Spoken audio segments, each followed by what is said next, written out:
Hello, Keith Rucker here at VintageMachinery.org.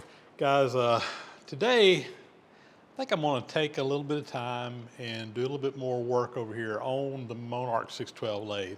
The last video that we put out was me repairing a broken pin that I had in my clutch mechanism that was preventing me from doing this and preventing me from getting back to the job, the task at hand, which is to do some turning on this big drum up here. But I've decided today that I want to go a step further in doing some maintenance and repair work on this machine and see if I can get something else sorted out. And that has to do, I'd mentioned it in the previous video, that the rapid traverse shaft on this lathe has not been turning, and haven't really just taken the time to figure it out. I have suspected for some time that it's a broken pin like we had in this other piece. That we've already done a video on fixing that. I've kind of figured that might be the problem. It could be a bad motor, it could be something else, I don't know. But I think that before we really get back into running this lathe, I want to go ahead and get that sorted out. And as a viewer sent me an email and reminded me, and I knew this, but it really hadn't, it was tucked away in the back of my mind somewhere and I hadn't really thought about it. But this rapid traverse bar down here actuates a cam up in the apron of the lathe here that runs the oil pump that keeps everything lubricated in that pump. And if that rapid traverse shaft is not constantly turning like it's supposed to be doing, you're not getting the lubrication in here that you really need. And that can be a problem, particularly long term. So I really want to kind of take it and figure it out.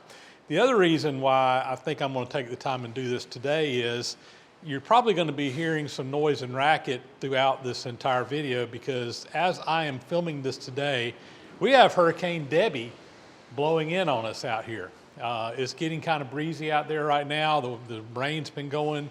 We're kind of on the outer bands of that tropical storm now as it's coming across. Fortunately, it was originally predicted to go right over us, but right now it looks like it's tracking where it's going to go a little bit south of us. So we're going to be kind of just getting some of the outer bands of that storm, and shouldn't really have the same level of winds and rains. We're going to be on the side of the hurricane that doesn't get as much rain. We still get a lot of rain, but not as much rain as you do on kind of the eastern side, and particularly the kind of that southeastern side. That we're going to be more on the northwest side of the hurricane, which is the drier side, if there is such a thing.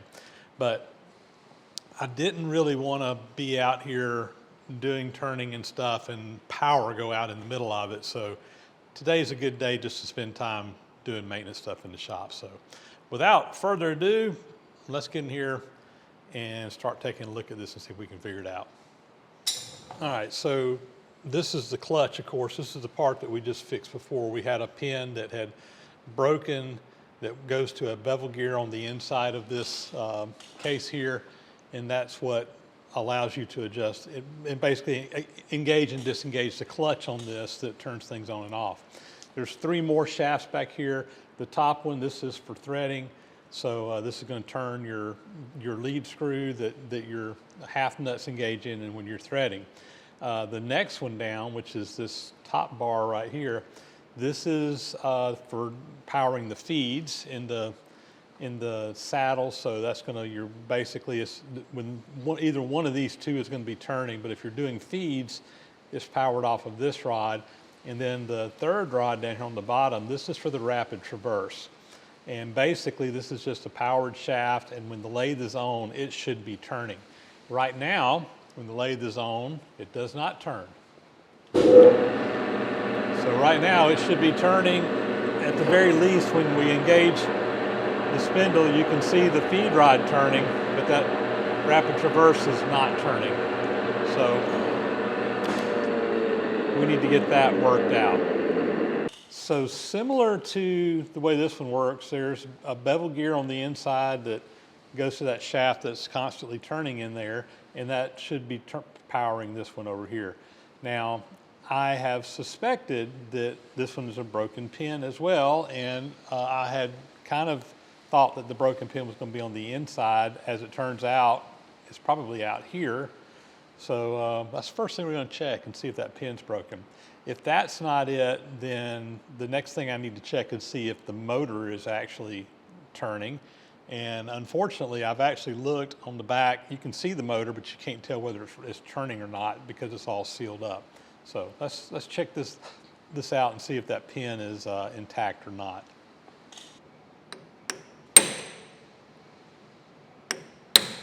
Yeah, it's coming out. All right, so a couple of things. The pin is not broken, which is a good thing, but also bad because that was my easy fix if it was a broken pin. I say easy. If it was like the last one, it wasn't going to be easy at all to get that thing out. But I think what I'm going to do is I'm going to go over to my drawer, find a new pin, put a new pin in there. Make sure I can see that one looks like it's kind of bent where it's been stressed, so we'll put a new one in there just to be on the safe side. And we may knock that other one out here in a minute as well and replace it. Just while we're at it, might as well. All right, I've got an assortment of taper pins. These are all the same size pin as far as a number, but they're different lengths. This is a number 5 pin. All number 5 pins are going to be the same size on the large diameter. They're going to be tapered 1/4 of an inch per foot. So as the taper goes out, it's going to be getting smaller. The problem I've got is that this is the pin that's the same length, more or less, but the small end it's not going in all the way. So what I'm going to probably have to do is take a longer pin and come in here and get it up in there if I can. That was too long. I can't even get it around the corner back there. It's coming in now. Still not coming all the way through, but what I need to do is get it kind of turned back around. That should be enough to engage that center hub so I don't mess up my alignment. Let me see if I can get it to come back around some here.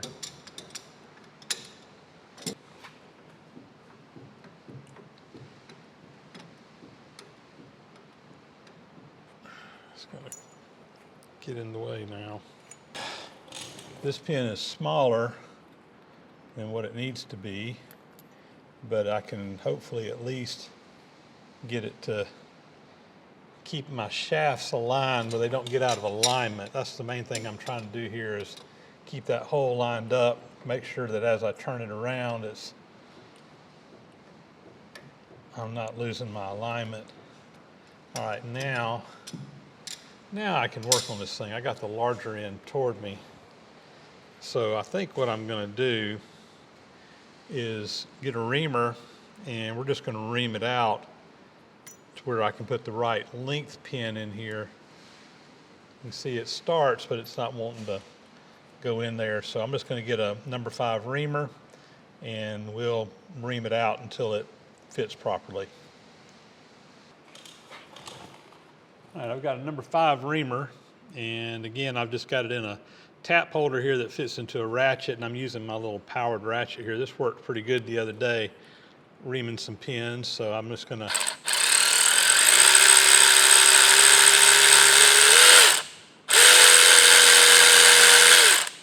Now, one thing when you're reaming these pins is you got to be kind of slow, do just a little bit at a time, because that's 1/4 inch per foot. A little bit of diameter, you know, you enlarge that hole by 1/4 of an inch, and that pin will move down 12 inches. So a little bit of diameter goes a long ways toward letting that pin go in there. You got to be really careful that you don't go too far. And I think we got our pin ready to go. That's not driven home yet, obviously. Get a bigger punch. I'm going to knock that in the rest of the way. All right, I'll take a punch here and a hammer, and we'll just drive that home.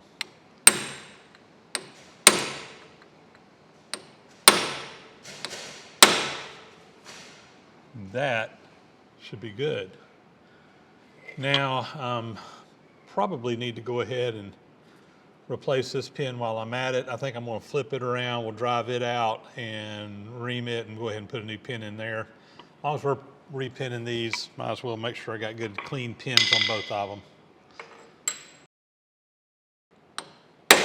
All right, it's not a pin issue. Let's see if we can pull the motor out on the other side. Now I'm suspecting we got a bad motor, but we'll see.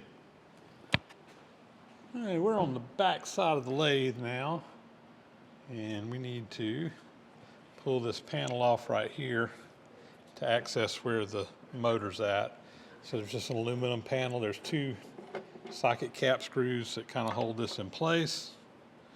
I remember right, one of them's short and one of them, this one's a long one. Yep, there we go. Now this cover should come off. Now this is the connecting rod for the clutch mechanism that we worked on before. That bevel gear comes out to this right here, and this moves up and down whenever I move that lever on the front. In fact, I'll just show you. Engage the clutch and disengage the clutch. It moves up and down. But back down below it right here is the motor that powers the Rapid Traverse. And I think we're gonna need to pull that out. So let's get in here and see what it's gonna take to do that. Got kind of tight quarters, but I think we can get it. I'm gonna pull this connecting piece out. There's a couple of nuts up here and on the top, and a socket cap screw that holds it in place. All right, I got that out of there. Now this is the motor in question, and before I pull the motor out, I want to see if the motor is, or try to see if the motor is turning, and I really can't tell what it's doing just because it's all kind of covered up. Oh look, can I see up inside that? There's like fan blades or something there. Yeah, okay. So I should be able to tell if that motor's turning by looking at those fan blades in there to see if they're spinning. Let me just look and see if, okay, the motor is spinning freely, which is a good sign. But I'm gonna power it up. I have, just FYI, checked the power going to this. I went inside the panel over here, and I put a meter on it. I am getting voltage to the motor, so you know that's not an issue. Let me look and see if that motor is spinning. I think I can see in there and see. All right, we're gonna power up the lathe. The motor is spinning. Okay. All right, I think we are making some progress here. I've got here the diagram that shows this motor on the back side, shows the linkage in there. So we got the motor, there's a worm gear, whatever, to change the direction of it. And then U83 looks like a little gear, but alas, it's not a gear, it is a sprocket. And if you look, there's another shaft down below that goes across the bottom. This is what powers it. And right here, there's another sprocket that drives that. Then there's this piece here, U71, that's the chain. Diamond roller chain number 82. And so there's a chain that connects these two pieces here. And I just took a peek up underneath there with my flashlight, and guess what? I can see this gear, there's no chain on it. We've lost the chain. Let me see if I can get a camera in there and show you that. But that is our problem. Now, the bigger problem is how we're going to fix it. I haven't figured that out yet, but one step at a time. All right, I have got my camera, a little small camera, pointed up underneath the bottom here. Whoops, and let's get that back in focus. You can see the gear back there, or the sprocket rather. There's not a roller chain on it. That's the bottom sprocket, and there should be a chain connecting it to the top. So I think that's our problem. Now let's figure out how to fix it. We got tight quarters here. Let's see. I can get in there with a wrench.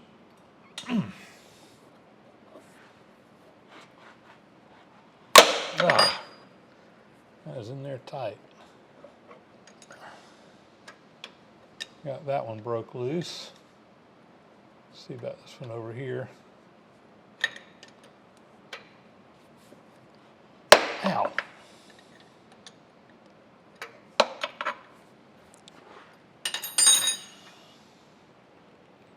Let's see if I can get in there with a little swivel socket attachment here.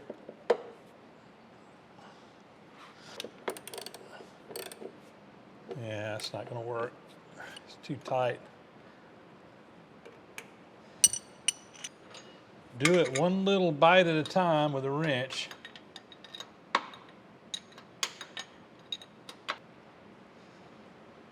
All right, there's one.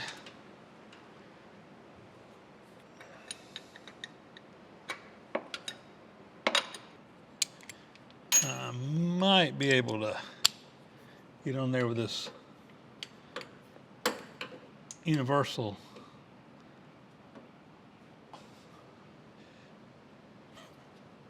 I think I got it though.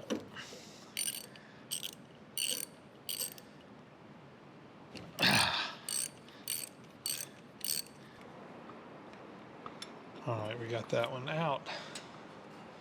Now, this motor should come out of there. Of course, it's going to be tethered to the cord that's wired in with, but we're going to have to get it out of there to at least a little bit. I'm not sure what the shaft is, how this connects.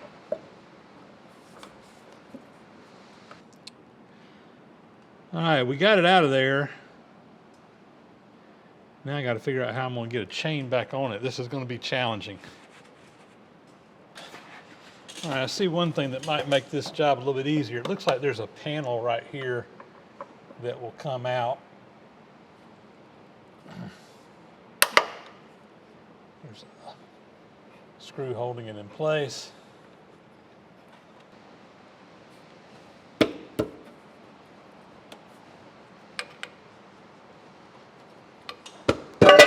There it comes.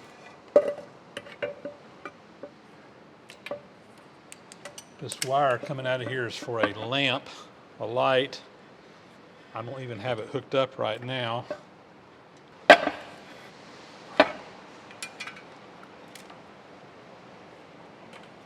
right. Now we can kind of see what's going on. All right. That would have made taking that off a lot easier had I noticed that before. Oh well. So, it looks like what I need to do is find a piece of chain. A little bit of good news here. I was getting ready to go to town and see if I could find an industrial supply place open in the middle of a hurricane to find some chain. And I remembered, I said, hey, you know, I got a little chain back there in the back in a drawer. And I went and pulled it out, and sure enough, it fits. What are the chances of that? So I've got chain. I've even got a master link to go in here. I'll have to cut this to the right length. But yeah, that's awesome. I was not expecting that at all. So I think next what I need to do is get this bolted back up over here. As it turns out, I didn't need to take it out, but I didn't know that until I took it out. So, but it should be easier to get back in there with that access panel off here on the side. Let me get that put back in there, and we'll try to figure out how long we need to cut this chain and see if we can get it put back together.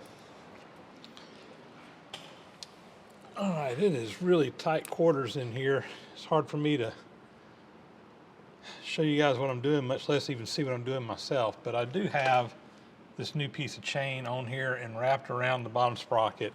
And what I'm doing is I'm just kind of marking the link here. I'm just taking a Sharpie and marking the one I need to cut to make it the length, and then we'll put a master link in there. So I've got to pull this back out. We'll separate that chain and then try to get it put back in over here and get a link in it. That's going to probably be a challenge in itself. It's just, there's just no room to work down in here. It's just really, really tight spacing, but I think we can get it. Let me get this chain out of here, and let's see, I think I can just pull it through. There we go. All right, let me go cut that, and I'll be back. All right, I have my chain cut to length, and now is the time to get her put in here. And I realized going into this that you guys probably ain't gonna be able to see much. There's not a good camera angle. I'm doing everything more by feel than I am by seeing what I'm doing, because I can't even get in there to see it. But we're gonna see if we can fish this chain in here and kind of get it wrapped around that sprocket. I had it a minute ago, so all right. So I got this side on. I need to kind of roll my motor around and get this over here where I want to link it at. And I have a master link here. Ooh. I was hoping I could get that master link to come in from the back side. It's going to be fun getting that piece in there from this side, but it's going to have to go in that direction. All right, I'm going to have to get in front of the camera to finish this up, but I'm hoping I can get in there. I'm going to have to be a contortionist to get around over there, but hopefully we can do it. All right, I have got that chain clipped together. It took a little finesse, but we got it done. Now for the moment of truth. Let's fire this thing up and see if it spins. You ready? I can see the shaft turning over here. So that means it must be running. And you can see that chain spinning away down there just like it needs to be. Awesome. So over on this side, when you turn the power on, it should have this shaft turning right here. And there we go. That shaft is just turning the whole time the lathe is turning, and that's basically a power takeoff to go over to our saddle to provide power for the rapid traverse. Let's give the rapids a try. So over here we've got these handles. When you push down, that's what engages on your feed.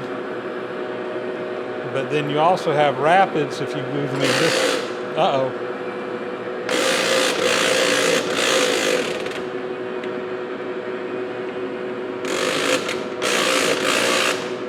So a little bit stiff, like my clutch is slipping. Got to figure out what's going on with that, but we're making. Well, we're getting a little bit of wind now from the hurricane. Nothing too bad really in the grand scheme of things, but of course now it lays down as soon as I get the camera out, but getting a little bit of wind and rain here. We've had almost 2 inches of rain so far, and really now the wind's just starting to get up. As it turns out, this storm's going pretty far south of us. It was originally predicted to go right over us, but it tracked pretty far south. It's still down in Florida right now, right over Live Oak when I'm filming this. And yeah, I think we're going to miss the brunt of it. Thank goodness. Somebody else is going to get it, but we're going to miss it, it looks like. So far, we've kept our power. It's just been mostly rain. And yeah, lots of rain. You can see the water running off. In progress, we're at least got the rapid turning. I've been looking down here trying to figure out what we need to do to adjust this clutch pack. I looked in my manual that I've got, and there's nothing in here that I saw specifically on adjusting this clutch pack.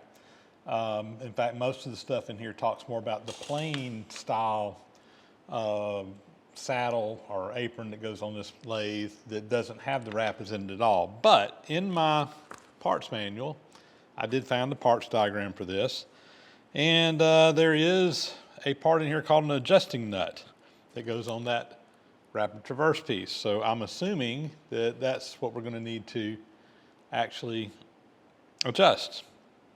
The question is how the heck we get to it. So let me show you on the parts diagram, and we'll get in here and see if we can adjust it, tighten it up. So this is the apron, and you can see right here we got A and B coming in. A, this line is where the rapid traverse goes in, and if you come up here, you follow A. This is that whole, all the parts that kind of fit up into this little area right here. The last part in there is FF1 right here. That is called the adjusting nut in the parts diagram when you look it up. Got a lock washer here that just kind of bends over and catches it. You got a spring and a spring cover. This cover covers that spring, and then FF4 is the actual clutch. So what I'm thinking is going on here is you've got this nut here that's going to tighten up, and it's going to put more pressure on the spring, and the spring is putting pressure on the clutch where you have those little, sounds like ball detents in there to me. But this spring is what's going to put the pressure on that, and the tighter that spring is, the more friction you'll have and the less slippage that you'll have. So I think what we need to do is tighten that nut up. Now again, the problem is how do you get to it? There is a little panel that you can take off the front that's kind of right in this area.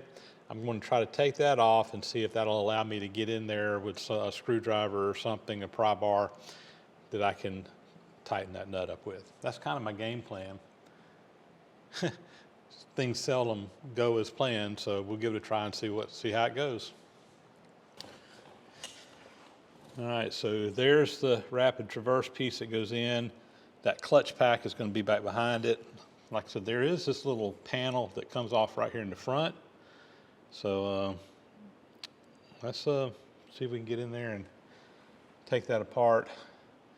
One thing I know I'm going to have to deal with is we got oil in the bottom of this. I've actually got a sight glass right here that shows the oil level up about right here.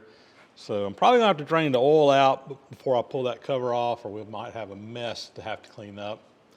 So anyway, let's pull this handle off right here. There we go. And there's an oil drain down up under the bottom. I'm going to get that drained out. I won't bore you guys with all that, but we'll go ahead and get that drained. I've got the drain plug draining the oil out down there. It's just kind of coming out slow right now. Most of it's already dropped out, but we're going to go ahead and open up this panel. Let's see if we can get behind it. Let's see if we can adjust that clutch. All right, let's see if we can get that to come off. Oh yeah, got a pile of sludge in the bottom of it.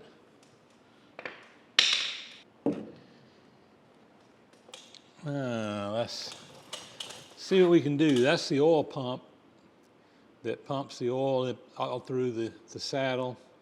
Got some sludge down on the bottom. Let me get something, try to clean that out, and then figure out whether we can get behind it to adjust that clutch pack. What a mess. Got all this sludge in here. I went and put some gloves on. Just got a little cup down here. I'm try to get some of the sludge out of here.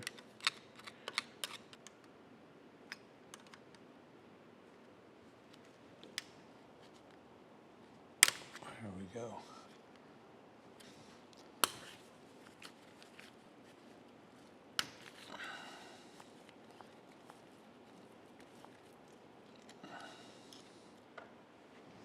All right, let's see if we can get this pump out now. There she comes.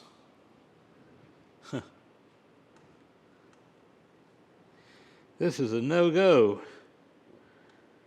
I can see that there is a back right back here, and it does not allow me to get up to the area where that rapid traverse goes in. So this is not going to let us do anything. All right, I cleaned up the pump and it appears to be working fine. I got all the sludge off the screen. I'm going to go ahead and get this line hooked back in here. There we go. That's pulling it up on that cam. Right.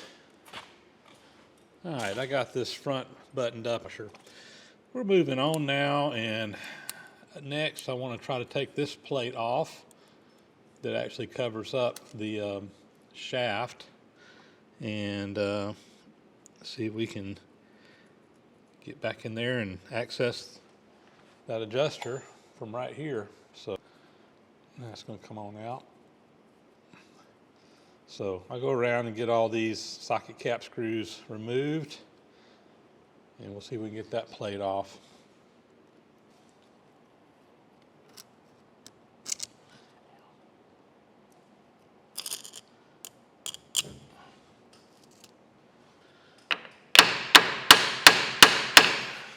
All right, I see a pin right there. That means that's holding it. There's a pin right there. Dadgummit. That means there's some pins that are holding this on there straight, so it's not going to move up and down. It's going to have to come straight off. And it's got a little chisel here. Yeah, that's opening up.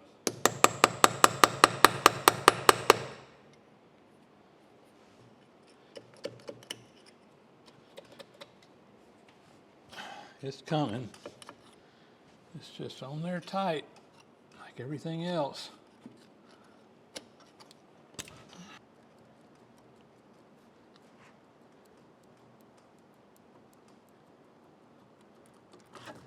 All right. All right, I've been studying this a little bit. I believe that this gear right here is just an idler that is just sitting on a bushing. Yeah, it's going to come right out.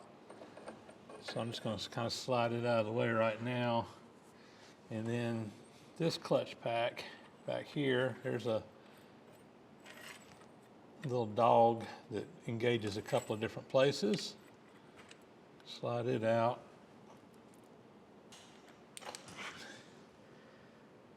I'm just trying to figure out what's going on here. I'm hoping I can just pull that whole little slip joint clutch out. Let me get a pair of pliers and see if I can grab a hold of it and pull it out. Well, guys, we are figuring this thing out as we go. Looking at the parts break out, this whole assembly should slide out the front, but it's not. So I got up underneath the bottom here with my phone camera and was just kind of seeing if I could find anything, and I actually took a picture. There's two set screws in there. There's one that's in the bottom of this casting, and then there's another one that looks like it's on a collar that when you turn this whole assembly in here, it's turning. I think the smaller one, that little set screw is capturing it on the inside so it can't pull out. I'm hoping if I loosen that up that I'll be able to pull it out. There's another set screw in the bottom. I'm probably just going to go ahead and remove it because I don't really know what it's connected to. I don't know. We're just going to take it out. You guys aren't going to be able to see this because I can barely see what I'm doing. I'm crawling around over here on my belly, just about to get up underneath this thing, and can't see anything that I'm doing. So I'm going to remove those two set screws and see if we can make any progress further. Well, guys, I am about to admit defeat on this. I got a set of vice grips on this. It's turning, but I cannot get it to come out. I've tried everything I can think of, and I just don't know. I think I'm going to have to just move on for right now. I may come back to this at a later date and try to fool with it, but right now I really need to get this lathe going and get this job done that I've got up here to do on it. At least I've got the shaft turning, but yeah, I think we're just gonna get in here and button all this back up. I'm gonna put this gear back in here. So one thing that's always kind of interesting is how many tools I have to pull out to do a job. Whenever I'm working, I usually get all my tools out, and then after I'm done, I throw them back over here on the workbench, put them up. And yeah, every time I do anything, it seems like it takes me about as long to put all the tools up as it did to do the job. You can see how much stuff we got scattered around over here. Go. And a little dog plate goes back in there like such. And we're going to slide it all back together. Like I said, I'm going to button this up. I'll fool with this later. If anybody's got knows how to do this, let me know, and maybe we can come back and revisit it. Well, I think we got everything put back together, and that's just all the time I can really afford to spend tinkering around with this right now. I'm just not sure how to deal with that slipping clutch. Fire it up, the shaft turns just fine, but again, it's trying to go, but you can hear it just slipping down there. It kind of works, but we really need to adjust that clutch. So if you've ever worked on one of these Monarch 612 lathes and know the secret to adjusting the clutch in there, let me know. I'd really like to do it. I just can't figure out how to get in there to tighten up that adjusting nut. There's got to be a way to do it. But like I said, my manual doesn't really cover it, and I'm not gonna say I can't figure it out, but I can't afford to spend any more time working on it. So we're gonna call it quits on that for now. But I'm gonna call this a partial victory. At least we got the shaft back to running again. At least we got the oil pump running now up here in the saddle like it needs to be. And yeah, maybe we can deal with this clutch another day and get it worked out as well. With that, guys, we're going to sign off. That'll be a wrap. As always, thanks so much for watching. Please subscribe to the channel if you haven't already. Those thumbs up and comments are always greatly appreciated. Hit that bell icon up there to get notifications when new videos are posted. And as always, a big, huge thank you to those who support the site financially through Patreon and PayPal, etc. Really does help out and enables me to take the time to be able to share these videos with you guys and show you what's going on in the shop. With that, we're going to sign off, and I'm going to get back to working on turning that drum up there. All right, we'll catch you later.